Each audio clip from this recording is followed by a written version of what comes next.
Sir के बोझ को तो वो उतार करके भी डाल सकता है, परंतु मन का बोझ ऐसा हो जाता है जिसको वो उतार भी नहीं, और वो दुख उसको हमेशा देता है। इसलिए जो मन का बोझ उतार देते हैं वास्तव में वो हल्के हो जाते। चाहे सिर पर बोझ रखा रहे और मन पर बोझ न हो तो वो आदमी सिर के बोझ को कोई ज्यादा दुखी नहीं होगा उससे। इसलिए मन हल्का करने के लिए मनुष्य को कुछ क्रियाएं करते रहना चाहिए। जब मनुष्य का मन हल्का हो जाता है तो मनुष्य फूल के बराबर, फूल से भी हल्का हो जाता है। मन भारी होता है तो मनुष्य दुखी रहता है, उससे कभी शांति मिल नहीं सकती। तो ये मन का बोझ जो है वो खुद उतार नहीं सकता। सिर का बोझ तो उतार के रख देता है, लेकिन मन का बोझ उतारना बड़ा मुश्किल। इसलिए मन का बोझ उतारने के लिए गुरु ही चाहिए, कोई सहायक चाहिए। इसीलिए ईश्वर प्रणिधान का जो शब्द आया है वो इसीलिए आया है कि तुम कुछ देर के लिए ये सारी चीजें ईश्वर को सौंपो, तो आदमी हल्का हो जाए और एक अजीब सा सुख उसको प्रतीत होने लगे। तो इन सब बातों के लिए ही ऐसा बताया गया है कि कुछ बातें समझ की हैं जिनके द्वारा कि ये बोझ अलग हो जाता है, शांत हो जाता है। वो अगर थोड़ा सा अपने जीवन में हम उनको उतारते चले जाएं तो हम भी वैसे ही हो सकते। आप ये भी जानते हैं कि किसी भी दुख को भूल जाना और बात है, और ज्ञान के द्वारा उसको शमन कर देना और बात है। भूल करके फिर वो दुख याद आ जाता है। जैसे कोई कष्ट है, उसको दूसरे आदमी ने उसे दूसरा ख्याल दे दिया या वो सो गया, तो उतनी देर के लिए वो दुख हमें दुखी नहीं करेगा, लेकिन उसकी याद आते ही फिर दुखी करेगा। स्वप्न में कोई राजा हो जाए, गरीब आदमी, लेकिन जागृत में फिर वैसा ही भिक्षुक है, तो वो दुख उसका कुछ देर के लिए शमन हुआ, लेकिन वास्तव में वो उसको पूरी तरह से हटा नहीं सका। इसके लिए सच्चा ज्ञान, उस ज्ञान को प्राप्त करता है, तब मनुष्य उस दुख को समझता है कि दुख मुझे नहीं लगा है, तब फिर वो दुख उसे दुखी नहीं करता। इतना ज्ञान होने पर जब दुख का ज्ञान हो जाता है कि ये दुख मुझसे कितना अलग है, क्या है, तो उसको वो दुख दुखी नहीं करता। बस दुख तो आता है, कोई ये कहे कि दुख नहीं आवेगा, दुख सब पर आए, लेकिन ऐसे मनुष्य जरूर हुए हैं जो दुखों के आने पर दुखी नहीं हुए। इनका कारण है ज्ञान का प्राप्त। जैसे बुद्ध के जीवन में एक घटना आई है कि एक स्त्री का एक ही बच्चा था, गौतमी उसका नाम था स्त्री का। तो वो बच्चा जो था वो एक दिन रात को ज्यादा बीमार हुआ, सवेरे समाप्त हो गया। गौतमी में वही एक लड़का था और कुछ सहारा नहीं था, तो उस लड़के को सवेरे जगाने लगी, देखने लगी क्या हो गया, चिल्लाई बड़े जोर से क्या हो गया। पड़ोसी इकट्ठे हुए, सबने कहा गौतमी ये तो समाप्त हो गया है, तू इसे दे दे, हम इसका संस्कार करिया में। लेकिन वो कहने लगी नहीं नहीं, तुम इसे जिंदा कर दो किसी तरह से। आरत के मन रहे न चेतु, जैसे कहा है कि आरत मनुष्य हो जाता तो उसे ज्ञान ही नहीं रहता। तो मनुष्य ने बहुत समझाया, पड़ोसियों ने बहुत कहा, लेकिन उसकी समझ में नहीं आया। तो उन्होंने कहा कि इस समय एक महात्मा बुद्ध हैं जो यहाँ से 1 मील दूर उस नगर में आए हुए हैं, तू वहां ले जा, वो तेरे बच्चे को जिंदा कर दे। गौतमी ने अपना बच्चा उठाया और वो जब महात्मा का दरबार लगा हुआ था, सवेरे का समय था, सैकड़ों आदमी वहां पर उपस्थित थे, महात्मा जी को समझा रहे थे। उस समय गौतमी जो थी उस बच्चे को ले जाकर के पहुंची और रोती हुई उनके चरणों में गिरी और बच्चा रख दिया। कहने लगी महाराज मेरे बच्चे को दिला दो। उन्होंने देखा, टटोला, बच्चा बिल्कुल शांत हो चुका था। कहने लगे बेटी ये तो अब जिंदा नहीं होगा। मैंने सुना है, सबने कहा है कि महात्मा बुद्ध उसको जीवित कर देंगे, वो ऐसे महात्मा हैं। तो बहुत कहा उन्होंने, तब भी उसने नहीं माना। तो कहने लगे अच्छा खैर तू जा यहाँ किसी से 1 तोला सरसों ले आ और वो हम पढ़ करके इसको जीवित कर देंगे। बहुत खुशी हुई, उठी और चलने को हुई तो कहने लगे कि देख एक काम और करना, जिसके घर में कोई मरा न हो ऐसे घर की सरसों ले आना।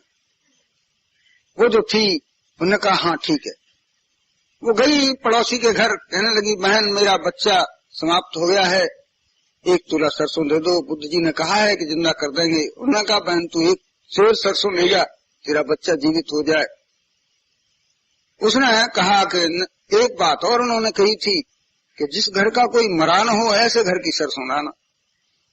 तो वो कहने लगी कि ऐसी सरसों तो हमारे यहाँ नहीं होगी, इस घर में तो बहुत से आए बहुत से चले गए। 1 घर 2 घर 4 घर, गौतमी ने कई घरों में ऐसी सरसों तलाश की लेकिन कहीं नहीं मिली। गौतमी को ज्ञान हुआ और उसी वक्त उसका हृदय जो था कुछ और बदला और महात्मा जी के चरणों में जाकर के उसने प्रणाम किया। कहने लगी महाराज जी आपने मेरा पुत्र तो जीवित किया या नहीं किया इसकी तो मुझे कोई ऐसी बात नहीं हुई, लेकिन मेरे हृदय को आपने जीवित कर दिया, हृदय मेरा प्रसन्न हो गया, अब मुझे बच्चे का दुख नहीं। इस तरह से ज्ञान से मनुष्य को मुक्ति मिलती है। भूल जाने से या रात्रि में सो जाने से ये अज्ञानता में थोड़ी देर के लिए कुछ हम उसको न समझें, लेकिन अंत में जब उसको फिर याद आवेगी तो दुखी होगा। उन दुखों के शमन करने के लिए ज्ञान, वो सच्चा ज्ञान है। उस ज्ञान के प्राप्त करने से मनुष्य संसार में दुखों से दुखी नहीं होता। आप देखते हैं कितने कितने महापुरुषों पर कैसे कैसे अनेक दुख आए, लेकिन उन्होंने उस ज्ञान को प्राप्त किया था, इस वास्ते उन दुखों में वो शांत रहे, औरों को भी उपदेश देते। तो वो ज्ञान ही वास्तव में आत्मज्ञान कहलाता है, क्योंकि आत्मा के निकट जब पहुंचता है मनुष्य तब उसको सच्चा ज्ञान प्रतीत होता है और वो समझता है कि ये दुख मेरे शरीर को था, मेरे आत्मा को नहीं था। आपने पढ़ा है कि जब पांडवों में और कौरवों में युद्ध हुआ तो धृतराष्ट्र जो थे वो रह गए, बाकी उनके 100 लड़के समाप्त हो गए। 100 बच्चे उनके समाप्त हो गए। धृतराष्ट्र अंधे तो थे ही, एक तो वही दुख, दूसरे जिसके 100 लड़के वो चले गए, तीसरा राज्य चला गया, कुछ भी हाथ में नहीं था। उस दुख की क्या समानता हो सकती है, कितना महान दुख। तो महाराज युधिष्ठिर ने ऐसा किया था कि उनको अपने महलों में बुला लिया था। जब वे ज्यादा दुखी हो रहे थे तो कभी कभी महाराज युधिष्ठिर उनको समझाते थे, लेकिन उनका दुख दूर नहीं होता था और दुख भी महान था। दोनों ही गांधारी और धृतराष्ट्र महान दुखी थे। कई दिन इस तरह से बीतते रहे, कुछ खाना खाते नहीं थे। युधिष्ठिर बहुत समझाते थे लेकिन वो इन दुखों से बच नहीं पाते, बड़े दुखी हो रहे थे। एक दिन शाम को विदुर जी उनके घर, विदुर भी उनके एक भाई थे, वो महात्मा थे। उन्होंने आकर के धृतराष्ट्र से कहा, वो बड़े भाई थे उनके, कहने लगे कि आप महान दुखी हैं और ये दुख जो है इस तरह से जाएगा नहीं, आप कुछ दिन के लिए यहाँ से मेरे साथ निवास करें, चलें बाहर, तो ये दुख कुछ शांत हो सकता है। इस तरह से वो उन धृतराष्ट्र को अपने साथ सवेरे ही वहां से ले गए और अपनी कुटिया पर जाकर कुछ दिन रखा और आध्यात्म ज्ञान का उपदेश उनको समझाया कि ये जितने भी दुख हैं, जैसे तुम सुषुप्ति में जाते हो दुख छूट जाते हैं, इसी तरह से तुम जब समाधि में पहुंचोगे परमात्मा के ध्यान में जाओगे तो ये दुख तुम्हारे शमन हो जाए। जागृत और स्वप्न, ये दो अवस्थाएं मिलती जुलती होती हैं। इसी तरह से समाधि और सुषुप्ति भी मिलती जुलती अवस्थाएं होती। सुषुप्ति में जो सांसारिक ज्ञान है मनुष्य का जम जाता है। जैसे कोई लड़का दिन भर पढ़ता है, रात्रि को सोता है, तो वो दिन भर का पढ़ा हुआ ज्ञान उसके हृदय में जम जाता है, याद हो जाता है। अगर वो लड़का नहीं सोवे तो वो ज्ञान उसको पास नहीं रहेगा। तो भगवान ने जो हमें ये रोजाना थोड़ी देर के लिए सुषुप्ति दी है, गहरी निद्रा दी है, उस निद्रा में जो भी कुछ हम सोचते हैं वो हमें हमारा जम जाता है, और साथ ही साथ हमें हमारी सारी ये जो यंत्र हैं हमारे जीवन के, हमारे शरीर के, वो भी कुछ बलिष्ठ हो जाते हैं, उनमें कुछ शांति आ जाती है, ठहराव आ जाता है, सवेरे फिर हम ठीक हो जाते हैं। इसी तरह से जीवन के लिए और परम आवश्यक समाधि। समाधि क्या है? समाधि कहते हैं उस अवस्था को जिसमें कि मनुष्य किन्हीं विचारों से, संसार के कोई भी विचार अच्छे या बुरे उसके साथ न हो, और चैतन्य अवस्था में बैठा, सो नहीं जाए, क्योंकि वो तो थी सुषुप्ति और ये है चैतन्य अवस्था। चैतन्य अवस्था में और अपने विचारों से शांत होकर बैठा, और उस समय भी ये अवस्था जब मनुष्य की हो, उसमें वो अवस्था तब लाई जाए जब ईश्वर के ध्यान में ये सारे विचार समाप्त हो जाएं, उस समय उसका ईश्वर का ज्ञान। अगर कोई मनुष्य, जैसे आजकल बहुत सी चीजें चल रही हैं, आपको भी जरा सा इसका ख्याल रखना है, बहुत सी ऐसी पुस्तकें निकल रही हैं जिनमें के लिखा जाता है कि हर विषय से मनुष्य समाधि को प्राप्त कर सकता है, लेकिन ये बिल्कुल गलत। जैसे जो लड़का या जो आदमी जैसा ज्ञान, जैसी बातें सोचता है और सुषुप्ति में जाकर वो पक्की हो जाती हैं, इसी तरह से जो मनुष्य विषयों के अंतर्गत अपने विचारों को शांत कर देते हैं, वो विषय उनके और जाकर पक्के हो जाते हैं। अगर उन्होंने सुषुप्ति में ईश्वर का ध्यान नहीं किया, अगर ईश्वर के ध्यान में जाकर के वो सुषुप्ति में चला जाता है या समाधि में चला जाता है, तो वहां जाकर के वो ईश्वरीय ज्ञान उसके अंदर उपजने लगता है। इसलिए जो भी ज्ञान, आत्मज्ञान मनुष्य को दिया जाता है, वो ज्ञान तभी पनपता है जबकि थोड़ी देर मनुष्य को समाधिस्थ हो जाना चाहिए।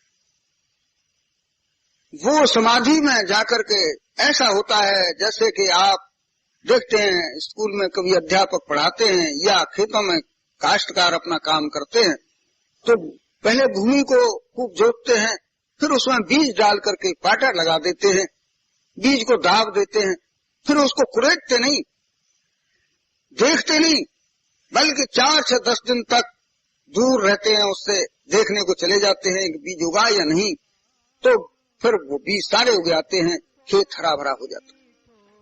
अगर वो किसान रोजाना अपने बीजों को देखता रहे, या छोटे छोटे बच्चों को, जैसे कि अध्यापक लोग नाग में कुछ बीज बुवा कर दिखाते हैं कि मटर देखो उगेगी, ऐसी होगी ऐसी होगी, अगर बच्चा रोज उसे कुरेदता रहे तो मटर नहीं उगेगी। ऐसे ही ये जीवन में जब तक मनुष्य को समाधि नहीं आएगी, ईश्वरीय ज्ञान को सुनने के बाद उसको समाधि में जाना पड़ेगा, वहां जाकर के उसका जो ज्ञान है वो परिपक्व। उस वक्त वो क्या होगा कि जो दुख उस पर आ रहे हैं, जिन दुखों को वो नजदीक देख रहा है, उनसे ज्ञान के द्वारा उनसे भयभीत और दुखी। ये समाधि में और सुषुप्ति में अंतर। दूसरे एक बात और भी होती है कि जब ऐसे विषयों में कोई जाकर के समाधिस्थ हो जाए और उसमें एकात्म चला जाए, तो वो उसके विचार इतने और पक्के हो जाते हैं कि वो उनसे भी ज्यादा दूसरे दिन निकलता है। ये 2 वृत्तियां हैं जो कि आसुरी और दैवी वृत्तियां होती। अगर उसको दैवी वृत्ति भी है तो देवताओं के समान हो सकता है, आसुरी वृत्ति को लेकर के अगर समाधिस्थ हो जाता है तो असुरों में वो बहुत ही बड़ा असुर हो सकता है। इसलिए ईश्वरीय ज्ञान को लेकर के जो कोई समाधिस्थ होते हैं, उनको वो ईश्वरीय ज्ञान प्राप्त। तो हमको चाहिए कि पहले ईश्वर का ध्यान करें, और ध्यान करते करते समाधिस्थ हो जाए, थोड़ी देर के लिए हम सब कुछ भूल जाए और उस अवस्था को प्राप्त हो जाए जिसमें कोई विचार नहीं है। उस विचार में गोता लग जाता है। जैसे कि आप किसी बाल्टी में अच्छा सा रंग भर दें और फिर उसमें अपने कपड़े को डुबा दें, थोड़ी देर वो कपड़ा उसमें डूबा रहेगा, फिर आप उसको कितना ही निचोड़िए, कितना ही सुखाइए, लेकिन रंग उसमें आकर के पकड़ जाएगा और वो रंग उसमें छूटेगा नहीं। इसी तरह से जो ईश्वर के ज्ञान को लेकर थोड़ी देर के लिए उसमें लय हो जाते हैं, वो ईश्वरी ज्ञान उनमें प्रवेश कर जाता है। कितनी ही कठिनाई, कितनी ही उससे अलग हो, लेकिन वो ज्ञान उसमें फिर भरा रहता है, वो निकल नहीं सकता। तो ये आत्मज्ञान मनुष्य को प्राप्त करने के लिए समाधि में अवश्य जाना पड़े।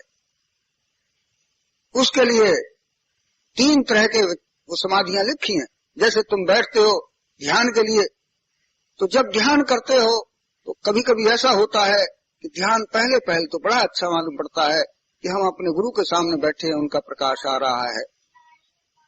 ये पहली चीज है, ये सतोगुणी अवस्था है, इसमें जागृत समाधि कहते हैं। लेकिन थोड़ी देर बाद ही क्या होता है, आप सब जानते हैं इस बात को, कि मन जो है वो और विचार लेने लगता है। ये अवस्था खराब नहीं है, इससे ऊपर की अवस्था में तुम जा रहे हो, उसमें स्वप्न समाधि कहते हैं। जैसे स्वप्न में आदमी सोता जाता है, इसी तरह से ध्यान करने में जब वो उसको सोता तो नहीं है ध्यान में, लेकिन विचार उसको घेर लेते और इधर उधर की बातें वो सोचने लगता है। कभी अपने घर की बात सोचता है, कभी देखता है, कभी कहीं की बात देखता है। जागृत दशा में बैठा हुआ है, ध्यान भी कर रहा था, लेकिन अब ध्यान नहीं है, ईश्वर का ध्यान नहीं है, गुरु का ध्यान नहीं है, वो और कागज पलटने लगता है। इसको स्वप्न समाधि कहते हैं। इससे आगे एक और अवस्था मनुष्य में आती है जो कि तमोगुणी अवस्था होती है। उसमें जाकर के वो ये सब कुछ भूल जाता है और सो सा जाता है, उसको सुषुप्ति समाधि जो साधकों पर बराबर आया करती हैं। ये 3 तरह की समाधियां इस ध्यान में आती हैं। इनका ख्याल रखते रहना चाहिए कि अब हम पर कौन सी समाधि है।